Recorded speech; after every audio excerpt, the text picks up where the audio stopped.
చదరంగం అంటే కేవలం ఆట కాదు, అది ఓ మేధో యుద్ధం, ఓ తత్వపూరిత ప్రయాణం, ఓ దేశపు సంస్కృతి, ఓ కుటుంబం ఆశలు, ఓ అమ్మాయికి తన మీద నమ్మకం కలిగించినటువంటి పోరాట గాథ. ఈశ్వరీపట్నం పక్కన జన్మించినటువంటి ఓ చిన్నారి ఇప్పుడు ప్రపంచ చెస్ పట్టంలో భారత్ పదిలపరుచుకునే ఓ ధైర్యగాథగా నిలిచింది. ఆమె పేరే దివ్యా దేశ్ముఖ్. ఒకప్పుడు చదరంగం అంటే విశ్వనాథన్ ఆనంద్ పేరు ఒక్కటే వినిపించేది. ఆనంద్ స్ఫూర్తితో నేటి యువకులు ప్రజ్ఞానంద, గుకేష్, ఎరిగేసి, ఇప్పుడు దివ్య ప్రపంచాన్ని అశ్వధాముల ఊపేస్తున్నారు. 2024 క్యాండిడేట్స్ టోర్నీ గెలిచిన గుకేష్ ప్రపంచ దృష్టిని భారత్ వైపు తిప్పాడు. ఆ తర్వాత వచ్చిన దివ్య విజయం మహిళల చెస్లో భారత్కు ఇప్పటి వరకు ఇప్పుడు లేని గౌరవాన్ని తెచ్చిపెట్టింది. మహిళల ప్రపంచ కప్ 46 దేశాల నుంచి వచ్చిన 107 మంది గ్రాండ్ మాస్టర్లు, టాప్ 20లో ఉన్న 17 మందితో పోటీ. ఆ సమరంలో 19 ఏళ్ల పిన్న వయసులో దివ్య ఛాంపియన్ అయింది. ఒకే టోర్నీలో కోనేరు హంపిని ఓడించి గ్రాండ్ మాస్టర్ హోదా పొందడం భారత చదరంగ చరిత్రలో మరిచిపోలేని ఘట్టం.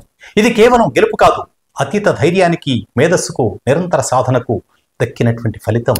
కోనేరు హంపి చదరంగానికి దేశంలో అర్థం ఇచ్చినటువంటి పాత తరం నాయకురాలు. 15 ఏళ్లకే గ్రాండ్ మాస్టర్ అవ్వడం, 2 ఏళ్ల విరామానంతరం తిరిగి వస్తూ ప్రపంచ ర్యాపిడ్ చెస్ ఛాంపియన్గా నిలవడం, ఇవి ఆమె అసాధారణ ప్రతిభకు నిదర్శనాలు. అలాంటిది తనకంటే రెట్టింపు వయసున్న హంపిని ఓడించిన దివ్య తన స్థిరత్వంతో, స్ట్రాటజీతో అద్భుతంగా ఎదిగింది. ఇండియాలో మహిళల చెస్కు అవాంతరాలు చాలా ఉన్నాయి. పోటీల లేమి, ఫండింగ్ లోపం, కుటుంబ ఒత్తిళ్లు, ఇవన్నీ ప్రతిభను పూడ్చివేస్తున్నాయి. చదువులోనే ఎదగాలన్న దబాయింపులతో దివ్య కూడా చదరంగం వదిలేయాలా అన్న డైలమాలో పడింది. కానీ తనకు నచ్చిన దారిని ఎంచుకుంది. అది ఆమె జీవితాన్ని మార్చేసింది. ఒక్క దివ్య కాదు, ఇంకా ఎన్నో హంపీలు, దివ్యలు భారతదేశ గదుల లోపల ఉంటున్నాయి. వారిని వెలుగులోకి తేవాలంటే ప్రభుత్వాల మద్దతు, తల్లిదండ్రుల విశ్వాసం అవసరం. చదరంగం భారతదేశ మేధా సంస్కృతికి మూలం. బుద్ధి, క్షమ, స్థితప్రజ్ఞత, ఇవన్నీ శతమానం భవతి భావనకు నిలువెత్తు నిదర్శనం.